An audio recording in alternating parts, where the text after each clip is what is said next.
Mon sinon, après le Seigneur, la maladie. Amen.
Seigneur. Amen. Merci Seigneur pour ta parole. Merci. Et dit quel sauveur merveilleux je possède. Il s'est sacrifié pour moi. Et sa vie innocente, il sait pour mourir sur l'infâme croix, attaché à la croix. Il a pris mes péchés. Il m'a délivré. Il renonce à sa gloire céleste pour le plan de rédempteur de Dieu. L'apparence la plus modeste modeste. Oh, quel prix pour me rendre heureux. Tout ce qu'il a fait pour toi. Tout ce qu'il a fait, il a fait pour toi. Il est resté attaché pour ce temps. Mais ce qui me touche, il dit, il a renoncé à sa gloire céleste. C'est comme ça que Philippiens dit qu'il s'est dépouillé. Il a vu son confort, il a vu sa position d'être Dieu, mais il a renoncé. Pour un peu de temps. À chaque fois que je parcours souvent quelques lignes du Seigneur, je vois qu'il est vraiment sérieux. Il est sérieux. Il est vraiment sérieux. Parce que lorsque tu parcours les écrits et que tu vois ce qu'il a fait, il est sérieux. Et lorsqu'on parle de l'amour,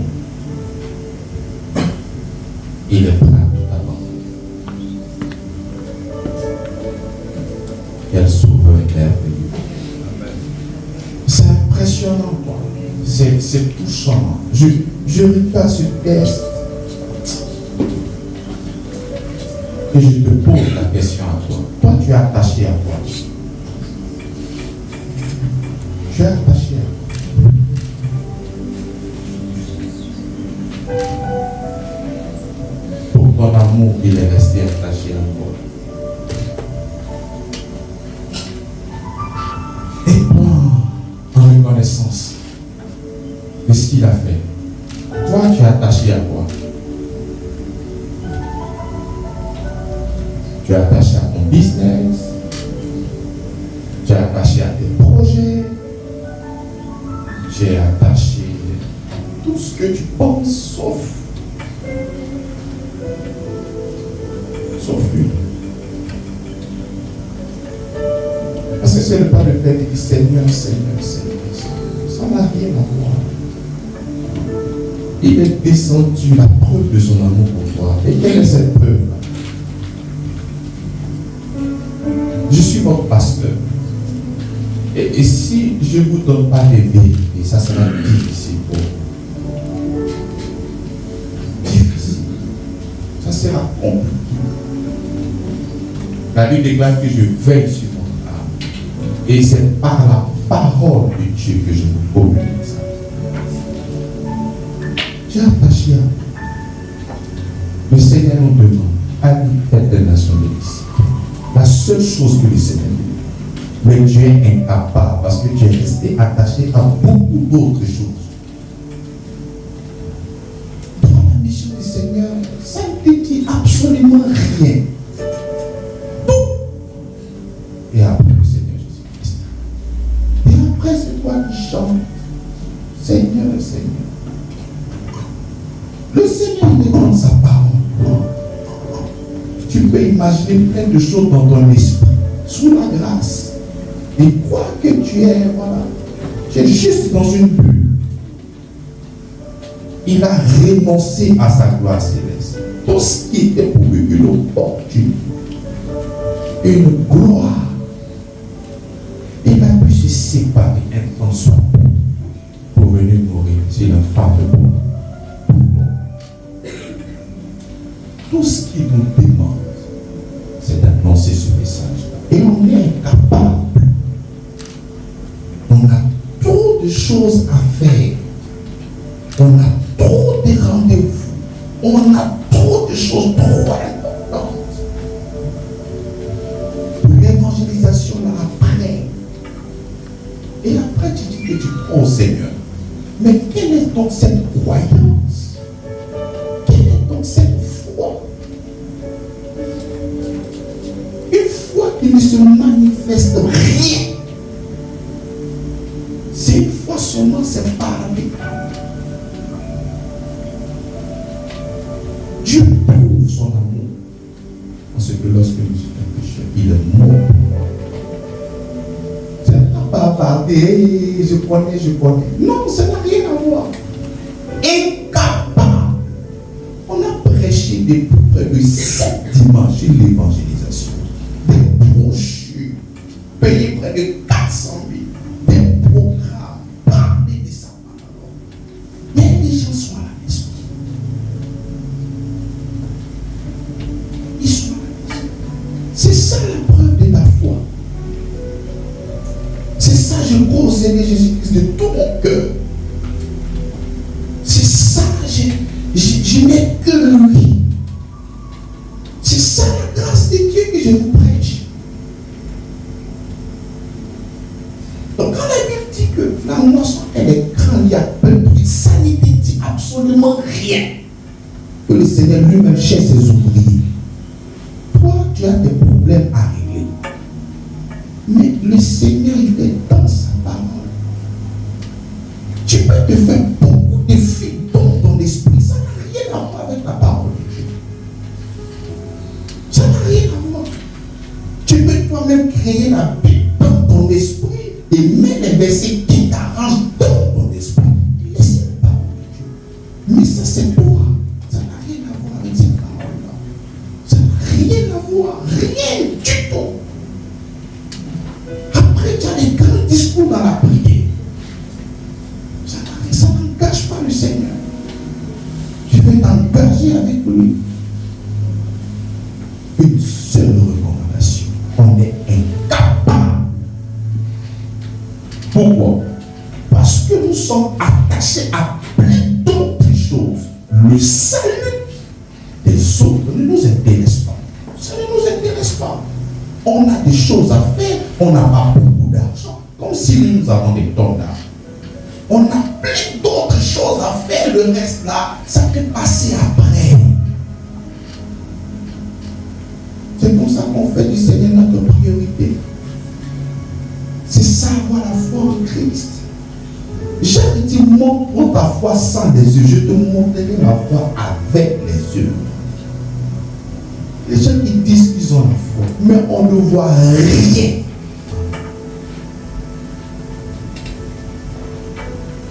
Même pour venir dimanche à l'église, c'est encore un problème. Tu viens lorsque tu es bon. Il faut être sérieux avec toi-même. Ça ne sert à rien à chaque fois, Seigneur, dans ma victoire. Non, je suis dans la grâce pour toi. Non, il faut être sérieux. Lui est sérieux. Lorsque tu regardes le plan de sa rédemption, maltraité, innocent, pour ma vie, pour mes iniquités, brisé, chargé de toutes mes maladies. Tout ça. Pour toi. Tout ce qu'il te demande, c'est d'annoncer l'évangile. Mais ça, c'est pas ton problème. Et tu le fais comment?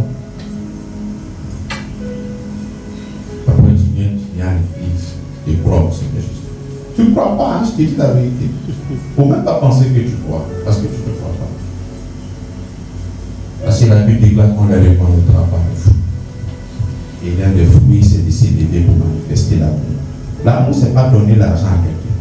L'amour, c'est annoncer l'évangile. Donc arrête de te fourvoyer. Arrête de servir le Seigneur selon ta pensée. Il faut lui servir selon lui-même sa propre pensée. Parce que tu peux t'imaginer plein de choses. Tu sais que l'homme est doté d'une imagination légendaire. Tu peux penser à beaucoup de choses, mais ces choses-là, ce ne sont pas la parole de Dieu. L'expression de l'amour. C'est là l'annoncer l'évangile. Qu'est-ce que tu fais de ça?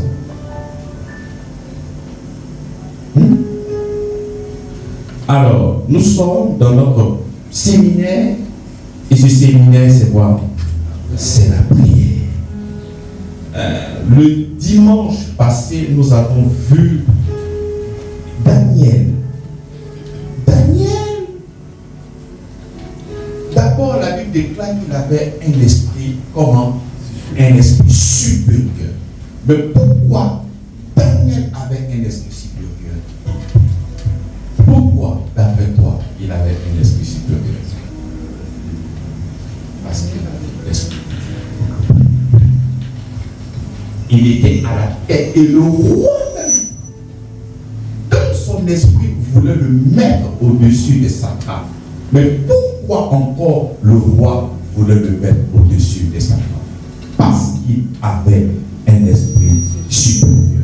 Mais à l'annonce, lorsque le Seigneur, lorsque le roi était en train de mettre en exécution son projet, pour Daniel, il y a des gens qui se sont levés dans le secret, manifester des choses dans le seul but de pouvoir condamner Daniel. Mais la Bible déclare qu'ils n'ont rien trouvé, ils n'ont pas trouvé de faute, pas de faute.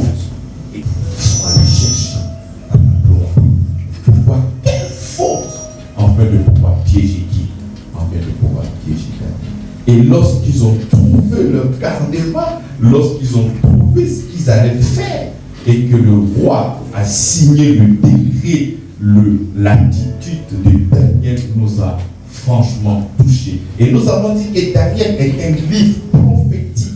Donc lorsque nous lisons les livres prophétiques, il faut se projeter dans cette dispensation dans laquelle nous sommes. Lorsqu'on signe un décret contre toi, lorsque les gens essaient de se mettre ensemble dans le seul but de faire du mal, quelle est l'attitude d'un enfant de Dieu? Comme Daniel. La Bible déclare qu'il a ouvert la fenêtre et cherché Jérusalem. Et lorsqu'il a récupéré, lorsqu'il a vu Jérusalem, lorsqu'il a trouvé l'orientation de Jérusalem, il s'est mis à genoux et il a commencé à prier son Seigneur. C'est pour ça que nous qui sommes dans la nouvelle alliance, nous ne cherchons pas le mur de lamentation, nous ne cherchons pas le temple de Salomon, on ne cherche pas Jérusalem, mais nous devons avoir le regard sur Jésus-Christ. C'est comme ça que lorsque nous avons des difficultés, lorsque nous avons des problèmes, lorsque les choses s'élèvent ça et là, nous devons toujours avoir le regard fixé sur Jésus-Christ. Daniel, il avait le mur, parce que lorsque Salomon a fini de construire le mur, il a fait une dédicace au Seigneur. Et le Seigneur a répondu favorablement à la prière de Salomon. Et dans cette prière, il a dit, lorsque les enfants viendront prier, lorsqu'ils auront le regard fixé, Seigneur, apporte-leur une réponse favorable. Donc, Daniel avait ça dans son esprit. Il savait que lorsqu'il y a des complications, il faudrait avoir le regard fixé sur ce mur-là. Mais nous n'avons pas un mur, nous avons le Seigneur Jésus-Christ. Donc, quelles que soient les difficultés, il faut fléchir nous, signe de supplication, et il faut regarder au Seigneur Jésus-Christ. Croyez-moi, pour ces choses-là, il est déjà vaincu. Avoir le regard fixé sur lui pour transférer sa force, son énergie et la victoire qu'il a acquise pour toi au nom de Jésus-Christ. Et nous avons vu que la prière, c'est le lieu d'adoration, de célébration. Parce que même le livre de Daniel a mentionné que Daniel louait le Seigneur, quels que soient les décrets que les gens vont signer. Toi, il y a lieu de toujours impacter de son âme. Donc, par la louange, tu pourras toujours conduire ta prière. Par l'adoration, tu pourras toujours conduire ta prière. Ce n'est pas en fonction de l'information que tu viens de recevoir que tu vas commencer à modifier toute ta prière en disant plein de choses qui n'ont pas de sens. Daniel savait ce qu'il faisait. La Bible déclare qu'il louait le Seigneur. Pourquoi il louait le Seigneur? Parce qu'il avait la conscience que ce mur-là, il y a une réponse favorable. Donc lorsque nous regardons Jésus-Christ, nous savons qu'il est notre réponse. Et cette réponse-là, elle est favorable. C'est comme ça que nous sommes sujets. Et nous sommes là pour le Seigneur. Pour l'adorer. Pour le magnifier. Quelles que soient les difficultés, quels que soient les problèmes, mais nous devons garder toujours cette attitude-là. Et cette attitude, c'est quoi? C'est vraiment de le louer, de l'adorer et de le célébrer. Nous sommes allés plus loin en disant même que Lucifer, celui-là même qui était le chef d'orchestre, il connaît tellement le poids et le pouvoir de l'adoration que lorsqu'il est venu tenter Jésus-Christ.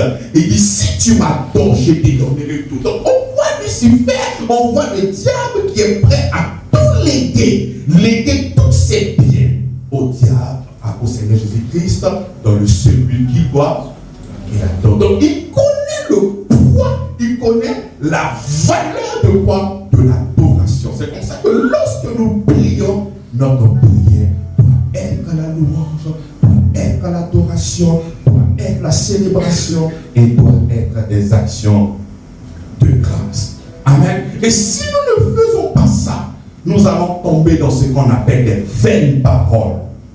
De vaines paroles. Là, mon texte de base est tiré dans Matthieu chapitre 6, à partir du verset 5. Et dit, lorsque vous priez, ne soyez pas comme des hypocrites. C'est quoi un hypocrite? C'est quelqu'un qui est faux, qui n'arrive pas à donner vraiment sa véritable pensée. Il va essayer de te faire croire plein d'autres choses. C'est ça un hypocrite.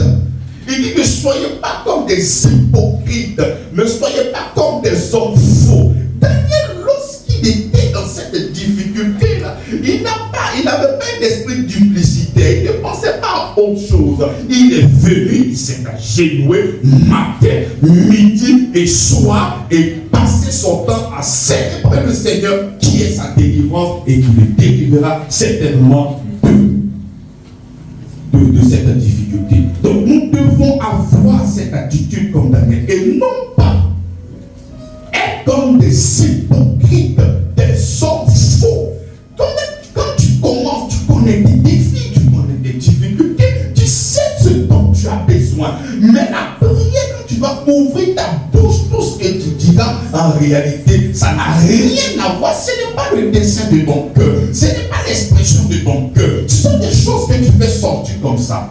C'est pour ça qu'il dit, mais quand tu pries, il dit, lorsque vous priez, ne soyez pas comme des hypocrites qui aiment prier debout dans les synagogues et au coin des rues pour être vus des hommes. Et nous arrivons à discerner ces genre de personnes-là pour des sujets qui sont assez simples, pour des défis qui sont assez simples, au lieu de parler à ton père. Mais ces personnes vont commencer à lister des noms. Ah, Elohim, Adonai, Yahweh Tigenu, Yahweh Jireh, Yahweh Elion, Yahweh Sabaoth. Mais toutes ces choses-là, je ne sais pas, le Seigneur lui-même, il est étonné. Tu prends des noms sur lesquels il s'est révélé d'une manière partielle. Mais tu vas commencer à lister ces noms-là. Mais dans l'alliance dans laquelle tu es, ça n'a rien à voir avec le nom qu'il a donné autrefois, sur lequel il s'est révélé. Mais toi, tu as des besoins précis. Au lieu de parler à ton père qui sait de quoi tu as besoin, toi, tu commences à lister le nom des gens. Alléluia. Il y a un jour que quand tu ne peux pas bien prononcer, il dit un Thibaut. Il dit c'est fétiche. C'est fétiche ou c'est quoi? Donc il y a des choses qu'on ne maîtrise pas. Au lieu de parler directement à ton père, mais on est là en train de répéter. Et ça, ce sont des vaines paroles. Parce que le livre des Actes, chapitre 4, nous dit qu'il y a un seul nom par lequel nous devons être sauvés. Et ce nom, c'est Jésus-Christ. Ce n'est pas El Elyon. Ce n'est pas El Shammah. Ce n'est pas Jéhovah Tigenu. Ce n'est pas Jéhovah Rapha. Non. Le nom qui a été donné à nous dans cette génération et dans cette dispensation, c'est le nom de Jésus-Christ. Tout autre nom, ça n'engage pas le Seigneur. Le problème, c'est que ces noms-là, Dieu s'est révélé d'une manière partielle, mais pas d'une manière totale. Donc, lorsqu'il s'est révélé sous un autre nom, c'est parce qu'il pouvait manifester, parce que dans chaque nom, je cache. Par exemple, quand tu dis Jéhovah Jireh, l'Éternel pourvoira. Yahweh Rapha, l'Éternel qui guérit. Donc, lorsque tu veux parler peut-être de la guérison, autrefois, tu dis Jéhovah Rapha, ou bien Elion Satan. Mais aujourd'hui, le nom de Jésus-Christ renferme tous ces noms. Mieux, la Bible déclare que son nom est élevé au-dessus de tout autre nom. Donc le nom de Jésus-Christ renferme à lui seul tous ces noms qui ont été cités depuis l'Ancien Testament. Donc le nom par lequel nous devons recevoir la guérison, le nom par lequel nous devons recevoir le financement, le nom par lequel nous devons recevoir la justice, le nom par lequel nous devons recevoir toutes choses, c'est le nom de Jésus-Christ. Mais au lieu de dire Jésus-Christ, le nom qui t'a été donné, le nom qui est venu souffrir à la croix de Golgotha, mourir par ses côtes qui a été guéri, au lieu de prononcer ce nom, parce que c'est ce nom qui a reçu le nom élevé. Mais toi tu parles de Rapha, toi tu parles de Elohim, toi tu parles de Jéhovah Tsidkenu. Mais tous ces noms, c'est pourquoi ce sont de vaines paroles. De vaines paroles. Tu as ton besoin, mais tu es en train de lister tous les noms. Mais quel est le problème? Il dit, tout ce que vous demandez en mon nom, quel est ce nom? C'est le nom de Jésus-Christ. C'est comme ça que lorsque nous voyons la structure de nos prières, il y a plein de vaines paroles, des choses qui ne servent à rien. Mais lorsque tu les entends, tu les vois spirituels. Comment est-ce qu'ils maîtrisent les noms de Dieu? Mais ils sont là dans le couloir. C'est-à-dire, toi-même, tu commences à prier simplement. Tu es intimidé, tu es impressionné. Au point ce que tu es en train de dire, tu te dis que le Seigneur ne peut pas écouter. Il faut que tu cries comme lui. Elle, ça va haute. Ça n'a rien à voir. Ce sont de vaines paroles. Des paroles qui n'ont pas de fondation. Notre fondation, c'est la doctrine de Christ. C'est sur ça que nous disons pour des choses. C'est sur ça que nous disons. Et non pas dire des choses qui n'ont pas de fondation. C'est comme ça que les gens, même dans la prière, ils vont venir parler à Dieu comme si Dieu c'était ignorant. Le Seigneur, tu vois mon âge. Comme si lui ne connaît pas. Tu vas rappeler ton âge à Dieu. C'est pourquoi pour lui mettre la pression. Quel est ton besoin? Mais il sait de quoi tu as besoin. Mais toi, tu vas prier et tu vas demander à Dieu. Tu vas lui dire, est-ce que tu connais mon âge, Seigneur? Genre comme s'il a oublié. C'est-à-dire, non, lui c'est lui le Père. Si toi tu es limité, que tu ne sais pas que ton Dieu, c'est lui-même le temps. Ça ne l'engage pas. Lui, c'est même à 99 ans, il a la capacité de faire accoucher une dame. Donc, quand tu lui parles et que tu dis que tu ne connais pas mon âge, tu lui demandes, est-ce que tu connais mon âge? C'est ça les vaines paroles. Ce sont les quoi? C'est les vaines paroles. C'est ce qu'il a dit. Il dit, lorsque vous priez, ne soyez pas comme des hypocrites. Tu as ton besoin. Mais au lieu de parler de ça, tu commences à citer d'abord le nom de tous les... sur le nom où c'est révélé. De plusieurs manières. Quand tu finis, tu viens maintenant lui poser des questions. Lui-même, il est là, il est étonné. Il dit, mais pourquoi tu es hypocrite? Je connais le dessein de ton cœur. Je connais tes besoins. Je sais pourquoi tu es venu t'agenouiller. Mais au lieu d'ouvrir ta bouche, parler des choses que tu as besoin, mais tu commences à raconter plein de choses. Mais toi-même, si quelqu'un rentre dans ton bureau, il est venu chercher l'emploi, et au lieu de te déposer la demande, et il commence à te raconter plein de choses, mais tu seras dans quelle position? Tu as dit, le gars, il ne sait pas ce qu'il veut, mettre les dehors. Mais pourquoi tant de vaines paroles? Si le Seigneur est en train de traiter ça dans les évangiles, c'est parce qu'il est celui qui écoute les prières. Il est celui qui écoute il est qui écoute les prières. Donc voilà pourquoi il dit, il faut.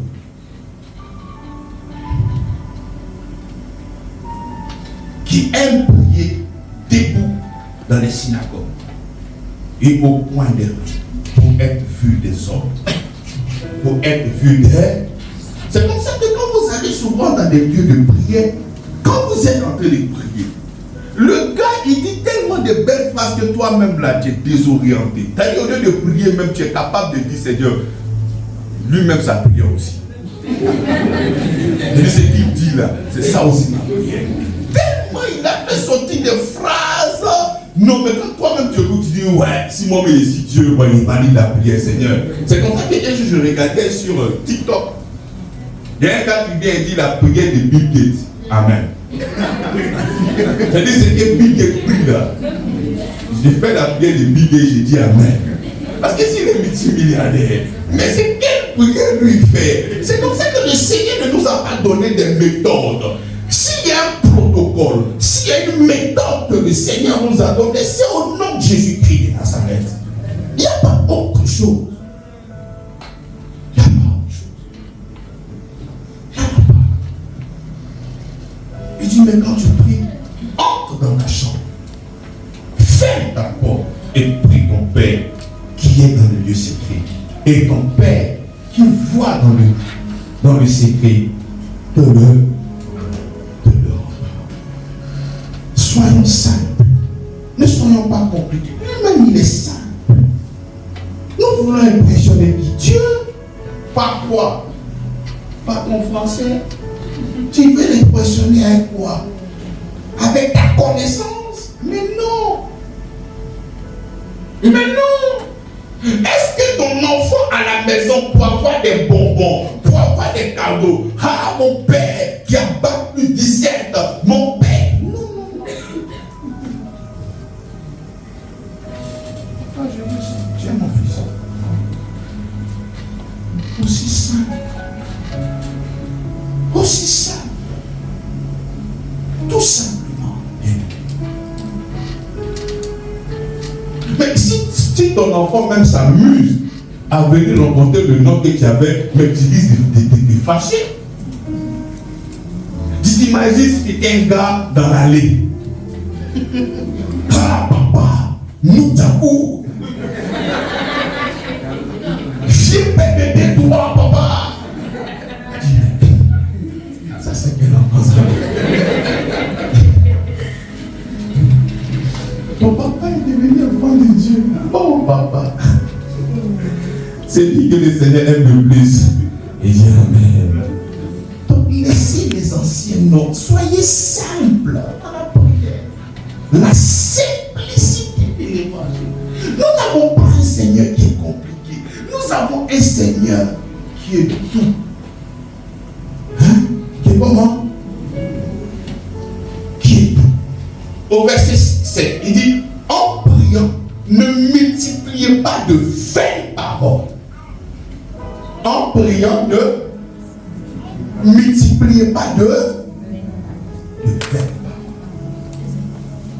C'est comme ça que lorsque tu te lèves dans ta prière, tu es en train de combattre les soucis.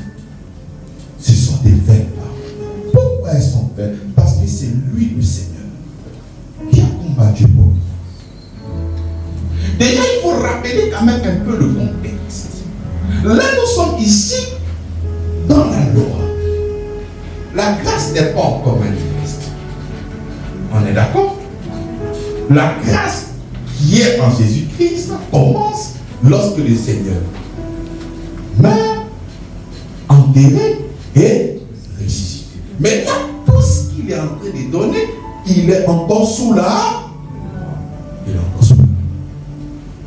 Il dit en priant, ne multipliez pas les vaines paroles. Cela ne veut pas dire que quand nous sommes sous la grâce, on ne prie pas, on ne multiplie pas de vaines paroles, parce que tu peux encore te conduire comme les gens d'autrefois, en train de multiplier des vaines paroles. Par exemple, si ces personnes-là sont en train de lutter avec le diable, je peux comprendre. Mais toi, nous savons que Christ a vaincu le diable. Et la Bible déclare que nous sommes plus que vainqueurs.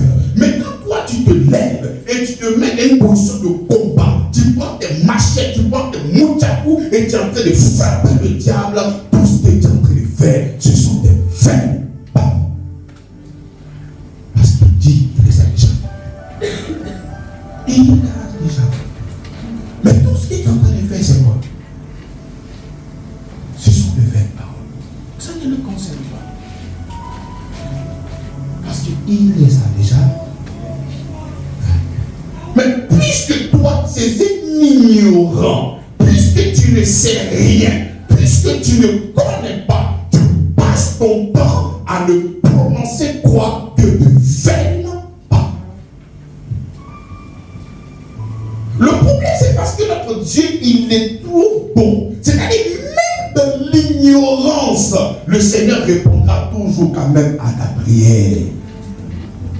Et quand il répond, le problème c'est ça, c'est la réussite. Lorsqu'il y a des choses qui marchent, tu vas l'attribuer au combat spirituel. C'est pour ça aujourd'hui on a du mal à prêcher pour dire qu'en réalité le combat, ce n'est pas de mettre le feu sur les gens, mais c'est de croire que nous avons tout reçu par sa grâce. Et c'est difficile, pourquoi? Parce qu'il y a des gens qui vont te parler de leur expérience.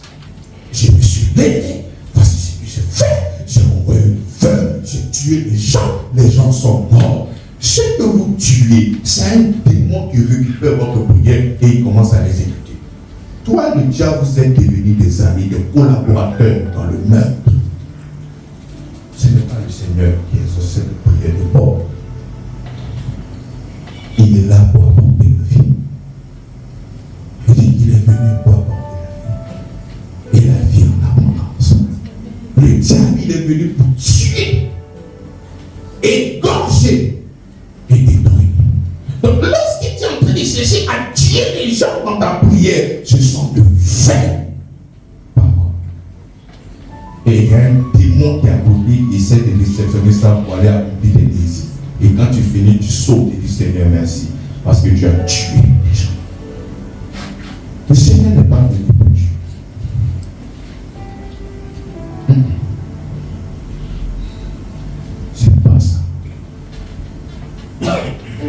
Lorsque tu as des difficultés, on peut te faire comprendre qu'il y a des sorciers de ton village, et ces sorciers, c'est ceux-là même qui sont à la base de quoi? De ton échec. On suppose qu'il y a peut-être 50 sorciers chez toi au village. Mais lorsque tu vas commencer à tuer le premier sorcier, mais en réalité, tu n'as pas tué l'esprit. C'est l'homme qui t'a tué. Alors que le Seigneur est venu mourir pour cet homme. Mais l'esprit de la sorcellerie sort pour aller trouver encore un autre disciple. Non, les 5 ans sont toujours là. Donc tu n'as rien. Ce que tu viens de faire, tu viens de tuer un être humain. Sinon l'esprit là ne meurt pas. Il va encore dans un autre corps. On va dire, voici le gars là encore, il est sorcier. Tu vas encore le... Ce sont des faits paroles. Alors que ton besoin, c'est pas la mort des gens. C'est pas la mort des gens. Le désir, c'est que les gens meurent, le peuple qui se convainc, qu'ils aillent vers le Seigneur. Donc c'est mieux qu'ils meurent rapidement afin de pouvoir, puisqu'ils ne sont pas encore sauvés. Donc rapidement qu'ils meurent afin qu'ils soient aussi enroulés dans son coin. C'est de quoi? De faire paroles. Et vous voyez, ces belles paroles vont passer des semaines et en train de montrer sur chaque ligne uniquement que de vaines paroles. Lorsque nous avons besoin des choses, nous rentrons et nous prions notre Père. Et celui qui nous entend nous donnera toutes choses. Amen. Amen. Et dit, lorsque nous continuons, au verset 8, ne leur ressemblez pas, car votre Père sait de quoi vous avez besoin, avant que vous lui demandiez. Voici donc comment vous devez prier. Donc le Seigneur montre un modèle. Il dit, voici donc comment vous devez enlever les belles paroles, enlever toutes ces difficultés, enlever des noms qui n'ont pas de sens, libérer tout ça. Et voici comment nous devons prier. Et vous voyez, et c'est comme ça qu'il y a beaucoup de religieux qui ont pris ce modèle pour commencer à réciter. Le Seigneur ne nous a pas donné ça pour réciter. Et encore, lorsqu'il donnait cette prière-là, nous étions encore dans l'ancienne alliance. Donc c'est comme ça qu'il dit notre Père qui est dans les cieux. Lorsqu'il dit notre Père qui est dans les cieux, il y a la notion de la distance. Parce que Dieu habite dans les cieux et moi je suis sur la terre. Alors que dans la nouvelle alliance, Dieu habite en toi. Donc tu ne peux pas venir dire Dieu qui est dans les cieux. Il n'est pas dans les cieux, il est en toi. Donc quand il dit le Seigneur de l'Église sait que le ciel ne peut pas contenir puisque c'est Dieu même qui a créé le ciel. Donc avant que Dieu ne crée le ciel, Dieu était où? Donc quand il parle de Dieu qui est dans les cieux, c'est la notion de la distance que nous devons voir. Parce que dans l'Ancien Testament, il était loin de nous. Il y avait ce mur-là, il y avait ce voile-là. Mais toi, dans la nouvelle alliance, Dieu a désiré ce voile-là et il est venu habiter en toi. Et il est en toi. Donc tu ne peux pas dire Dieu qui est dans les cieux, Dieu qui est en moi. Il est là. Donc tu ne peux pas venir prendre ce modèle et commencer à le réciter comme une méthode. C'est comme ça que quand je ne comprenais pas le message là, je récitais ce verset-là 33 fois. Parce qu'on m'a filé un doc. Et nous les chrétiens, nous sommes forts en doc. Ah, il y a un doc là, c'est qui fait ça. C'est pas un doc. Fais 33 fois, là de Jésus. La prière qu'il a donnée là, 33 fois. Tout ce que tu demandes, ça sort. J'ai dit toujours que le problème, c'est la réussite. J'ai fait la première fois, il y avait un Ken là propre. Mais c'est fini ça. Ça allait chercher mon chapelet. Il dit, ah, il faut pas mettre les gâteaux, les chapelets importants. Bah, à chaque fois, il faut compter les 33. Donc quand tu fais les 10, ça fait les 33. Plus 3 dessus. Et c'est toujours des méthodes. C'est toujours des stratégies. Ça n'a rien à voir. Et c'est comme ça que quand tu le dis, tu es en train de concrétiser la parole de Dieu qui dit que Dieu est en toi. Parce que toi, tu as encore la notion de la distance. C'est une prière. Mais nous, dans cette prière, il y a la révélation de la nouvelle alliance. Parce que autrefois, Dieu était distant, mais maintenant il est dans toi. C'est là qu'il habite. C'est là, il est là. Il n'est pas loin. Donc c'est là par la conscience que le Seigneur. Il dit notre Père qui est dans les cieux. Que ton nom soit comment? Que ton nom soit sanctifié. Sanctifié, c'est quoi? Mis à. Mais c'est pour ça que nous avons plus le nom de Dieu pour le mettre partout. C'est lui le tueur, c'est lui le vengeur, c'est lui qui donne le maladie. Donc que son nom soit sanctifié. Maintenant que tu as la révélation de Christ, tu ne peux pas prendre le nom de Dieu et de le déposer partout. Tu sais que c'est Dieu qui est bon. Donc tu ne pourras pas prendre son nom pour l'associer à toutes sortes de choses. Autrefois, les gens de l'Ancien Testament pouvaient le faire. Mais toi, tu ne peux pas le faire parce qu'il y a la connaissance. Et le Seigneur Dieu. Donc il faudrait le sanctifier maintenant. Et tu ne peux pas prendre ce nom-là pour l'associer à plusieurs choses comme si c'est lui qui en est. Alors, voilà, que ton nom soit sanctifié. Que ton nom soit mis à part. Non. Plus jamais je vais me tromper à attribuer au Seigneur des choses qu'il n'a pas fait. C'est ça la définition. Que ton nom soit sanctifié. C'est comme ça que dans ta prière, tu sanctifies son nom. Parce que tu lui dis, Seigneur, le secours me vient de toi. Tu es mon libérateur. Tu es mon Seigneur, tu es mon sauveur. C'est toi mon aperçu. Mais ce n'est pas celui-là même qui vient te tenter. Ce n'est pas celui-là même qui t'apporte des difficultés. Tu as envie de sanctifier son nom. Tu as envie de mettre son nom à part. Donc, c'est tout un enseignement lorsque nous serons en train de faire le commentaire du Notre Père. Mais combien de fois des gens récitent de Notre Père pensant que c'est la prière de Jésus-Christ? Mais si le Seigneur Jésus lui-même s'est déplacé et nous a donné cette prière, qui toi tu es pour pouvoir changer cette prière? Mais en 2015, il y a le pape qui est venu modifier quelque chose dans cette prière.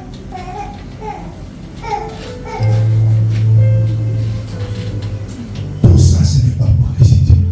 La prière, c'est de glorifier. C'est de glorifier. C'est de glorifier. Alors, Seigneur, il continue. Il dit que ton règne, mais lorsque Jésus était là, le Saint-Esprit n'était pas encore venu. Il fallait qu'il meure pour que le Saint-Esprit arrive. Et pour que ce règne-là qui est en toi se manifeste maintenant par l'amour et par l'évangélisation. C'est comme ça que vous qui dites que vous croyez au Seigneur Jésus, que vous êtes capable d'annoncer l'évangile, c'est difficile de vous ne croyez pas. Et dit, que ton règne vienne. Et ce règne-là, le Saint-Esprit n'était pas encore descendu par la vie des enfants.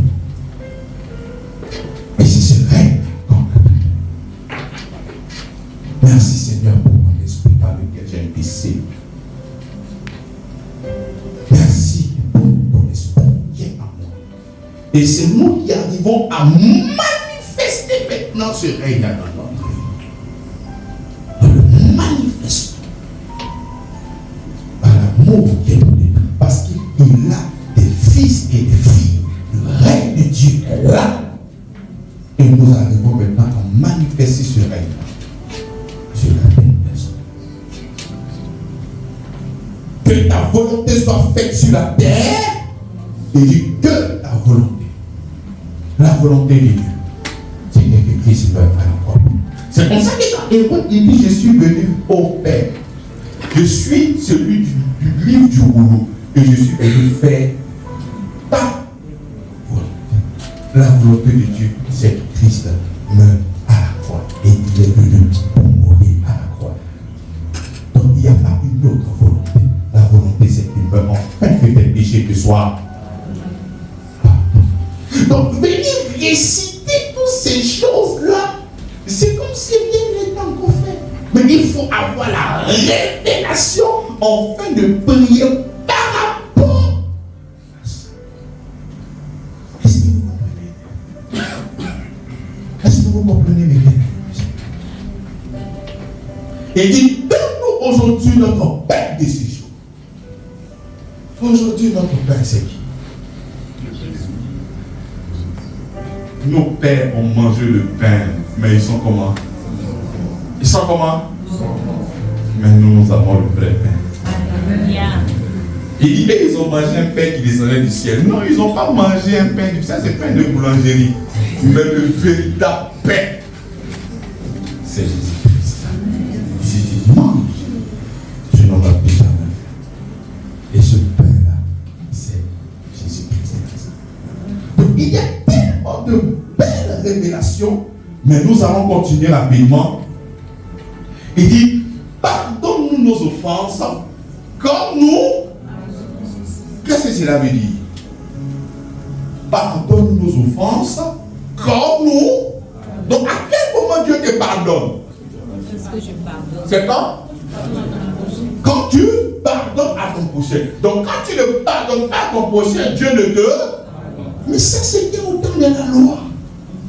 Mais au temps de la grâce, c'est Christ qui est venu mourir pour nous sanctifier de tous nos péchés. Donc Dieu ne nous pardonne pas au prorata de ce que nous faisons, mais Dieu nous pardonne en personne de Jésus-Christ de Nazareth. Donc fini de venir réciter la prière devant le Seigneur. Seigneur, pardonne-moi comme je pardonne. Mais tu es en train de prier ta propre condamnation. Parce que si Dieu doit te pardonner en fonction de... Mais tu sais combien de personnes tu as condamnées dans ton cœur, toi-même tu connais. Tu sais combien de personnes tu as condamnées dans ton cœur, des personnes jusqu'à présent, tu n'as pas encore pardonné, tu sais. Donc si Dieu veut te pardonner, qu'est-ce que toi tu fais là? Hein?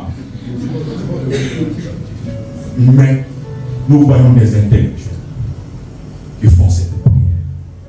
N'accusez pas seulement que les catholiques. Il y a même des gens qui sont là qui réussissent cette prière. Les gens tous les jours se cherchent. Ah non, non, ah non, non, non. Mais vous êtes là. Mais si toi tu veux que Dieu te pardonne au ploitat de ce que toi tu fais, même bien aimé, tu es fini. Donc je pose la question. Qui veut que Dieu lui pardonne en fonction de lui son pardon? Mais les gens ici, c'est prière. Je sais que tu vas un catholique demain. Est-ce que tu veux que Dieu te pardonne comme toi tu pardonnes? Ouais, mais pourquoi tu fais cette prière? Il ne va pas te répondre.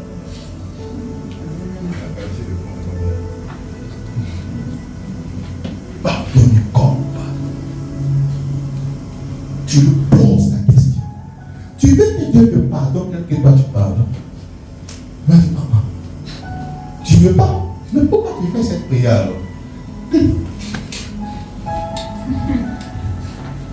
Vous voyez comme c'est difficile. C'est comme ça qu'on vous demande de venir pour qu'on aille à l'évangélisation. Mais vous trouvez de quoi faire. Vous êtes des hommes les hommes d'affaires les plus puissants. Vous n'avez pas le temps pour ces petites choses là. Ça va là? Vous attendez qu'on va dire bon sang sur le président de la République pour aller évangéliser. C'est là qu'il s'appelle passer. Hein?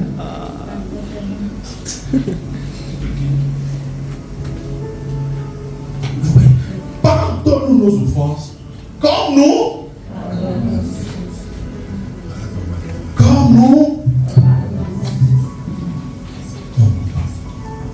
Quand vous voyez ces genres de versets et vous voyez vos amis, vos collaborateurs qui sont pour certaines choses dont ils ne maîtrisent pas, mais est-ce que ça ne doit pas vous donner la force d'aller évangéliser? Mais vous, ça vous donne la force de vous moquer des gens. Ah, tu n'es pas dans la vérité. Tu as de la vérité, tu n'es pas capable de venir évangéliser. Tu es dans quelle vérité? Lorsqu'on est dans la vérité, on arrive à sortir et à apporter l'évangile aux gens. Il dit, lorsque tu es fort, c'est pour aider les plus faibles. On n'est pas fort pour piétiner les faibles. Et quand tu ne viens pas, tu es en train de piétiner les faibles. Non, tu n'es plus fort. Ce n'est pas la notion de quelqu'un qui est fort. La notion de quelqu'un qui est fort, il vient pour aider.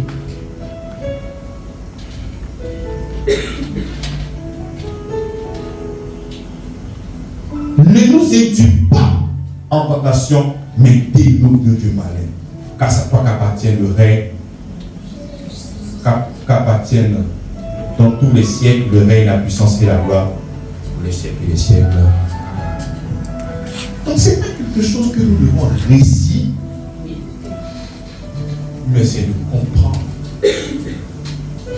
C'est d'avoir la révélation et de prier par rapport à cette révélation. De prier par rapport à cette ordre. Donc quand l'Ancien Testament dit demande que le Seigneur va te donner, et la révélation de la parole te fait comprendre que Dieu nous a tout donné. Donc lorsque tu es dans la prière et que le besoin tu es en train de commencer, soit peut-être une ferme, Seigneur, je bénis ton nom. Parce que je sais que de cette ferme sortira encore une deuxième ferme. Je le sais. Parce que tu m'as déjà exaucé au nom de Jésus. Tu as fait connaître ton besoin et tu as manifesté l'action de grâce. Parce que tu es conscient que le Seigneur t'a déjà répondu. Qu'est-ce qui est compliqué là-dedans? Je suis en train de partir en voyage. Seigneur, je te rends grâce pour ce voyage. Tu m'amènes et tu me ramènes. Je sais que tu es avec moi et aucune chose ne pourra me vaincre. Il y a le besoin qui est manifesté. Il y a aussi l'action de grâce qui est manifestée. Amen. Ah non, parce que donc je ne vais plus demander. Est-ce que ça, c'est pas les demandes? Mais ça, là, ce n'est pas des demandes. Même l'éducation. Lorsque quelqu'un te dit, ah, merci de m'apporter mon téléphone. Quand c'est pas comme ça que tu parles, c'est pas une demande.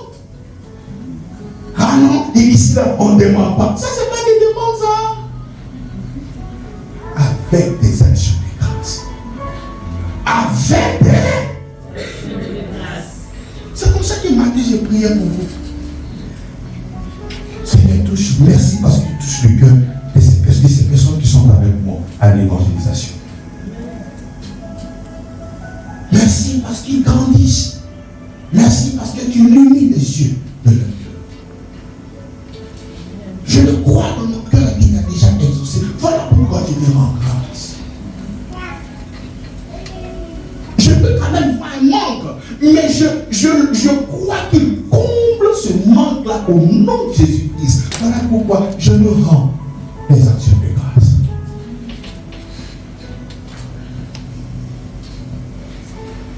Pasteur, on a dit merci. Moi, mon enfant, il est malade. Mais Seigneur, merci pour la guérison que tu apportes à mon enfant. Il n'y a pas la demande. Il n'y a pas l'action de grâce. Mais quel est le problème? Quel est le problème? Donc, c'est le fait de dire que nous, on va rendre grâce qui te dérange. Ça te dérange jusqu'au point où, ah, moi-même, même si moi-même ici, on ne prie pas. Qu'est-ce que tu veux? Nous ne faisons que prier sur la révélation de la parole. Amen. Amen. La prière, c'est la déclaration de la foi. Donc, quand tu viens dire des choses qui ne concernent pas la foi, Dieu n'est pas là-dedans avec toi. Non, non, non, non, non. Tu viens dire des choses que tu viens de réfléchir avec Internet, il n'est pas avec toi. Va avec des pères spirituels qui sont sur Internet. Il n'est pas avec toi. Dieu se ne peut pas. Donc nous devons nous éloigner des vains pas, des choses qui nous servent à rien, des paroles qui n'ont ni fondation, ni fondement, qui ne sont pas scripturelles. Non, bien aimé, tu as la grâce d'être là avec nous. Mais tu pouvais être dans un point où tu compares avec le karaté dans l'église. Mais comme si cette personne était physique. Et les gars sont sérieux là-dedans. Ils combattent sérieusement. Mais il y a d'autres même qui meurent. Il y en a d'autres qui viennent avec des machins pendant qu'ils font comme ça. Le truc la sort de sa cavité, ça va taper sur la tête de quelqu'un.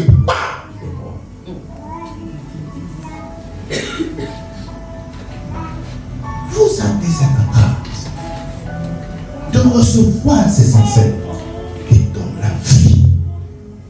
Non, c'est de garder cette foi. C'est comme ça qu'hier j'étais à la radio et mon message était bon. Je ne peux pas compter sur vous parce que je ne vous vois pas. Je ne vous vois pas. Quand je rentre à la maison, je me dis Seigneur, mais est-ce que j'ai vraiment un noyau? Est-ce où ils sont? Il n'arrive pas un moment où je me sens seul. C'est pas bon. Mais pourtant nous sommes en train de marcher ensemble.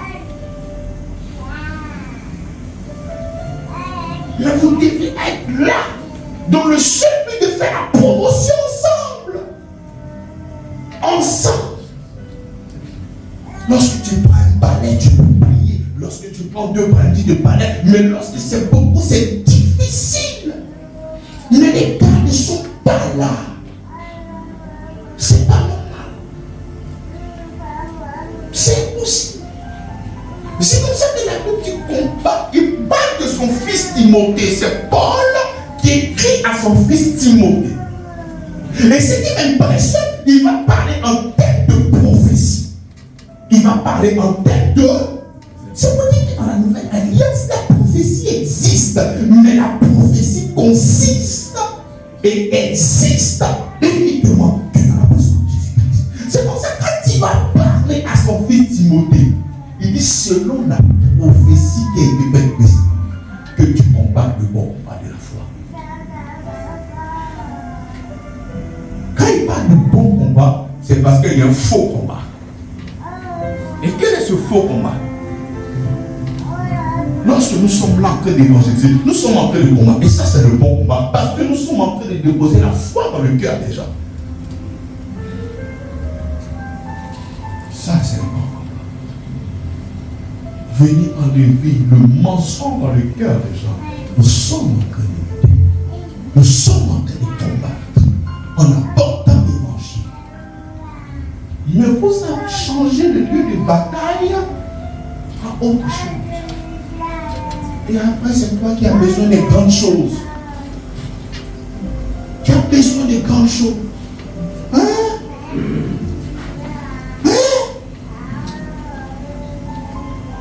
Tu penses que le Seigneur c'est un gaou? Je pense que c'est un gaou. Et si vous aimez Daniel, le roi d'Égypte a commencé à louer le Seigneur. Le Seigneur ne voit aucun intérêt avec toi. Et toi, tu vas aller où ça? Tu vas avoir toute la nourriture pour manger, pour vivre tranquillement. Hein? Voilà, ça suffit. Il ne faut pas, il va toujours te donner de quoi manger. Et voilà. Bon. On va trouver l'intérêt avec toi. Ah, ça c'est une plateforme puissante pour la propagation de l'évangile. Ah, je peux travailler avec lui. À côté de l'amour, il y a la fierté. Est-ce que vous savez ça? Hein? Vous savez qu'à côté de l'amour, il y a la fierté. Tes enfants, tu les aimes ou pas? Mais quand ton enfant t'envoie vers le moyen, comment? Hein? Alors, celui qui t'envoie dit des moyens, tu l'aimes toujours? Tu l'aimes toujours? Alors, mais tu es fier de celui qui est invincible là? Hein? À côté de l'amour, il y a la fierté. C'est comme ça que le Seigneur croit. Il dit, ah, mon fils, tu as gagné des gens. Mais toi, ça ne te dit absolument rien. Ça ne te dit absolument rien. Toi, ce n'est pas ton problème. Mais pourtant, cherchez premièrement le royaume et sa justice. Et tout vous sera dans tout ça, j'ai prêché. Souvent, je me pose la question, est-ce qu'il a prêché ça? Parce que les gars, Dieu ne comprend pas. Là, il me rappelle que le gars dit, mon gars, on a déjà fait. Tape l'œil. On a déjà fait. Il n'y a pas quelque chose. Je souffre, je cherche. Est-ce que peut-être c'est pas il n'est pas encore fait ça? Mon fils, t'as dit premier, deuxième, troisième, Seigneur.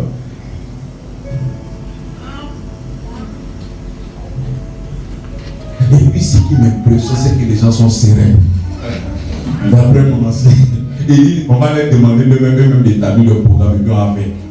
Parce que quand il y a un programme, amen, ouais. Un des fois, elle dit, oh, regarde là, lui il a mangé de rassasié, il pense que c'est désert.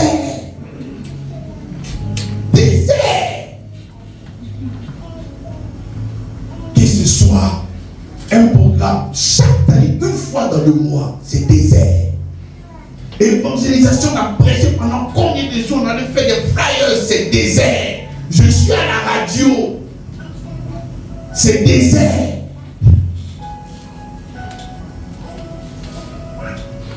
Et quand tu vois d'autres missions, tu es heureux. Ah, la mission là, vraiment. Souvent, même quand tu regardes des voitures, tu dis, ah, bon, mais il n'y a pas de payer là-bas, peut-être il y a gagné Paris. Mais c'est parce que les gens ont commencé à évangéliser, ils sont devenus pauvres. Il faut évangéliser. Quand tu as évangélisé, tu dois manger à boire dedans.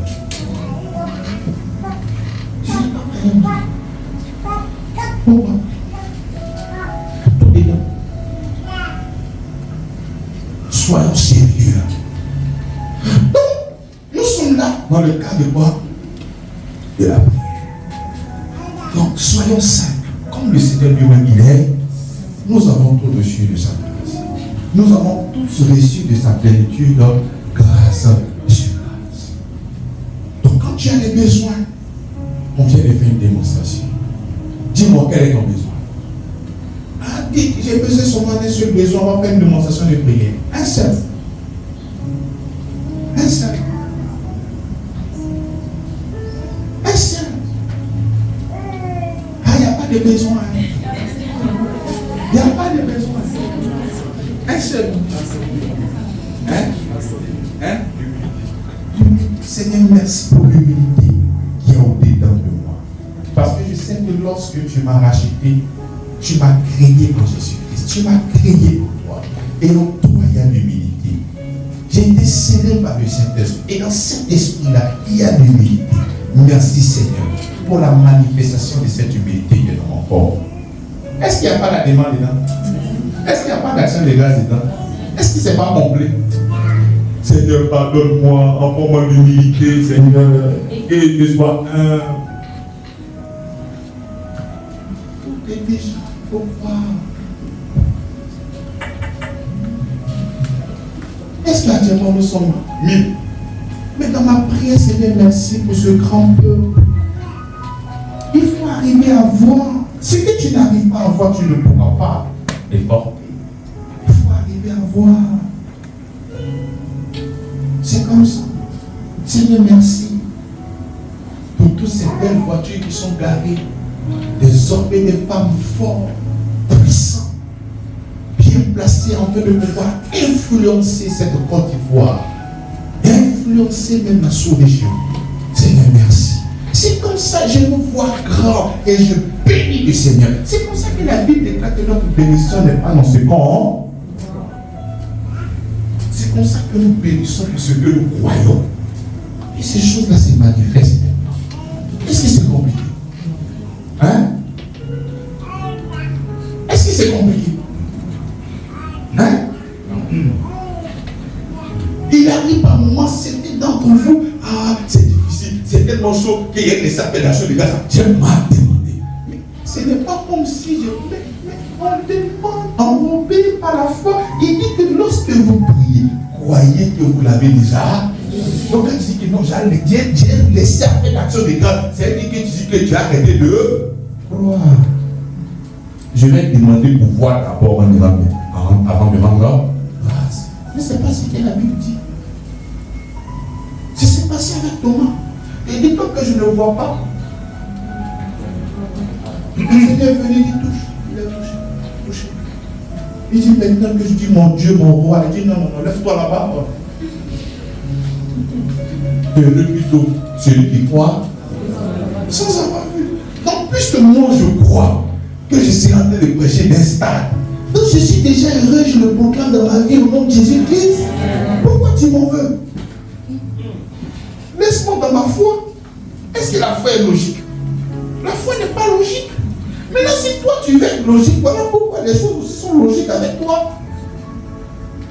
Tu demandes 10 millions alors que tu n'as pas un travail qui peut te donner ça. Ça ne peut pas venir. C'est comme ça que nous, on n'est pas logique. C'est comme ça que ça sort de nulle part. Ça vient. Mais c'est comme ça. C'est ça. Alléluia.